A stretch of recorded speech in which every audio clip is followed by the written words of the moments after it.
Hello, everyone, and thanks for listening to Wake Up, Look Up, a podcast where we connect events happening in real time to the gospel of Jesus Christ. I'm Zach Wyrock, and in today's episode, we're asking the question, who is talking to your son? This is prompted by an article I read on CNN's website recently by Kara Alainmo about what your teenage son is seeing on social media, and it's pretty devastating.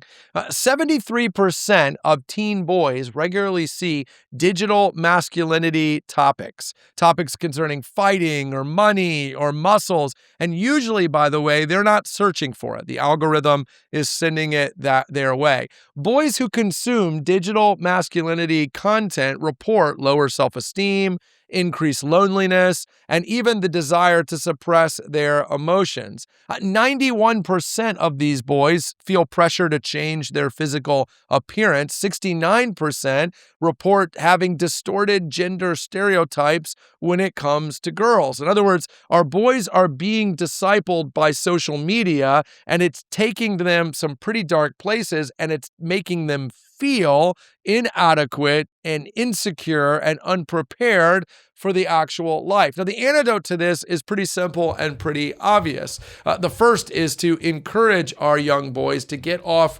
social media. And if you're a parent who hasn't yet given your child access, don't, because it takes them bad places before you realize it, before they realize it, even if they don't go looking for it. But the second is this: our young men need access to older guys who will do the live, in-person, difficult, messy work of discipleship so that they don't go looking for it on social media. This is the way I would say it. My wife, Amy, is a tremendous cook. And the best antidote for me not spending money every day on food, the way so many men are prone to do it, is for her to call me earlier in the day and say, hey, here's what I'm making for dinner.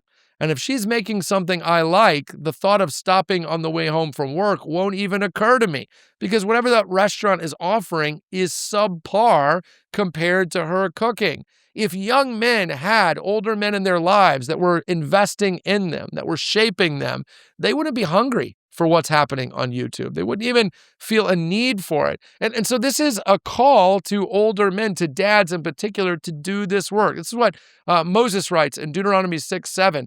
Impress them on your children. Talk about them when you sit at home. Walk along the road when you lie down and when you get up. In other words, Moses says to dad, spend time with your sons. Talk about these things. You know, dads, we've got to reclaim the old ways of fishing or hunting or throwing the football, throwing the baseball, going to the gym, seeing a movie, whatever it is you and your son can find common ground in doing, and to say to him, hey, what's going on in your head? What's going on here? Let's talk about girls. Let's talk about how you understand yourself. Let's talk about who you want to be when you grow up. Because a son who's having those conversations with his father will know a lie when he finds it on YouTube. But in the absence of those kinds of conversations, our sons go looking for truth wherever it is they can find it, even if it isn't actually truth. When I read about digital masculinity on the internet and the younger generation, what I see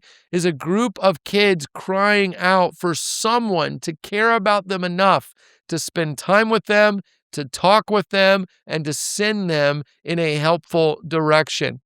We must be those men, and we're not doing a very good job. Wouldn't it be awesome if in the church we find that the YouTube trend, the TikTok trend that's circling the country at any given time isn't showing up in our church? And when someone says why, we would say they're not on YouTube, they're not on TikTok. They must be out fishing or bowling or hunting or shooting basketball with their dad, with their uncle, with their older brother, who they are talking to about life. Young men need help, and we are the ones who should be giving it. So if you haven't been doing a good job, don't kick yourself, but start today. Shoot your son a text, give him a call, go get a soda, go get a burger, and start to talk about life before somebody else ruins his. Hey, thanks for watching this episode of Wake Up, Look Up. If you enjoyed it, please help us get the word out by sharing it with someone you think might benefit from it.